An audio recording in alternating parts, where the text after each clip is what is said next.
না, অবশ্যই সাকিব ভাইয়ের জিনিসটা নিয়ে অ্যাকচুয়ালি সত্যি কথা বলতে গেলে দেখেন যে একটু টেন্স ছিল আর কি, যে এতবার একটা প্লেয়ার দিন শেষে এত বছর ক্রিকেট খেলার পরে লাস্টের দিকে এসে তার বোলিং একটু ত্রুটি দেখা দিয়েছে।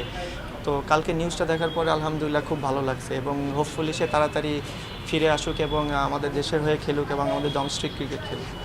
হ্যাঁ, এটা তো আসলে সহজ বলতে না, দেখেন আন্ডারস্ট্যান্ডিংটা ভালো একটা। দেখেন যে ফরেন কোচ যদি থাকে, যেহেতু আমরা বাঙালি আমাদের ইংলিশের প্রতি একটু উইকনেস আছেই, তো বাঙালি কোচ থাকলে যে জিনিসটা হয় কি আমরা ফুলফিলভাবে তাদের ভিতরে কথাটা বোঝাইতে পারি বা বলতে পারি। তো এই জিনিসটা আর কি, যে লোকাল কোচ থাকলে জিনিসটা খুব তারাও আমাদের খুব ভালোভাবে বোঝে, যেহেতু তাদের সাথে আমরা অনেক দিন ধরে কাজ করতেছি। তো একটা ওভারসিজ কোচ থাকলে কী হয়, সে 2 বছর মেয়াদে আসে বা 1 বছর মেয়াদে আসে, তো তার জন্য সব কিছু আসলে ডিফিকাল্ট হয়ে যায়।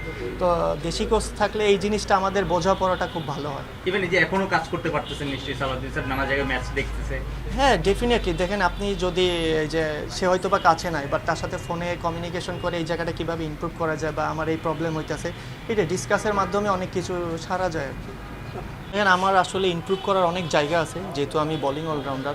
তো আমার মেইন স্কিলটা বোলিং, ওটাকে আরও ভালোভাবে ডেভেলপ করতে পারলে হয়তো বা আমি ব্যাটিংটা আরও ডে বাই ডে নিজেকে পরিণত করতে পারবো। তো এটা একটু সময় লাগবে এবং দেখেন এটা আসলে খুব টাফ সিচুয়েশন বা টাফ জায়গা, যে আপনি আসলে আমি যেখানে ব্যাটিং করি আমার ব্যাটিং হয়তো বা প্রি প্ল্যান থাকে না, হুটহাট করে ডিসিশন হয় যে এই জায়গায় ব্যাটিং করতে হবে। তো আমার ক্ষেত্রে এটা ডিফিকাল্ট, বাট এটা আমি মেন্টালি অনেক নিয়ে নিছি যে আমি টিমের ক্ষেত্রে আসলে যে কোনো সিচুয়েশনে চেষ্টা করবো, সেটা আমি ভালো করি বা খারাপ করি, ওই মেন্টালিটি নিয়ে যদি আমি ক্রিকেট খেলতে পারি হয়তো বা একটা সময় আমি হয়তো বা সাকসেস হতে পারবো।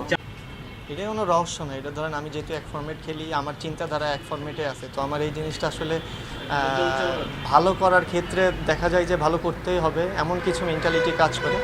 দেখা যাচ্ছে প্রতিদিন হয়তো বা ভালো করবো না, বাট ম্যাক্সিমাম টাইমে তো ভালো করতে হবে, নাহলে দেখা যাচ্ছে আমার মতন প্লেয়ারদের জন্য একটু ডিফিকাল্ট এইখানটা ম্যানেজ করা। তো এরকম চিন্তা ভাবনা থাকে যে যেহেতু আমি এক ফর্মেট খেলি, এই জায়গাটা নিজেকে আরও স্টাবলিশ করতে পারি কিনা। তো অবশ্যই আপনি ইন্টারন্যাশনাল ক্রিকেট খেলতে গেলে তো আপনার নিজের প্রতি তো বিশ্বাস থাকতেই হবে 100%। আপনি নিজের প্রতি 100% বিশ্বাস না হলে তো ইন্টারন্যাশনাল ক্রিকেটে কোথাও ভালো খেলতে পারবেন না। তো এমনই যে আপনি ক্রিকেট খেলতে গেলে মার খাবেন, 100 মারবেন, 150 মারবেন, দেখা যাচ্ছে আবার 6 বলে 6টা ছক্কাও মারবে আপনার অপোনেন্ট, ওইখান থেকে আপনার ব্যাক করতে হবে। তো ওই মেন্টালিটি নিয়ে ক্রিকেট সবাই খেলে, বাট ওইখানে একটা কামনেস থাকাটা খুবই ইম্পর্টেন্ট। তো যারা ওইখানটায় কামনেস থাকে হয়তো বা তার ক্ষেত্রে সাকসেসটা বেশি আছে। না ভাই, দিন শেষে তো আমি তো বলার, আমার তো সব জায়গায় অভ্যস্ত হবে বল করার জন্য, তো আমি ওইটাই ট্রাই করি। যেহেতু আমি মিস্ট্রি স্পিনারও না বা রিস্ট স্পিনারও না, তো আমি তো ফিঙ্গার স্পিনার, তো আমার হচ্ছে গিয়ে দেখেন ব্যাটসম্যানের উইকনেস বের করে বল করতে হয়। হ্যাঁ, এটা আসলে দেখা যাচ্ছে যে মাঝে মাঝে আমি ট্রাই করি, বাট কখনো সালাউদ্দিন স্যার যিনি ছিলেন, আমি ওনার সাথে অনেক দিন ধরে কাজ করছি, বাট উনি কখনো এই ডেলিভারিটা পছন্দ করতেন না।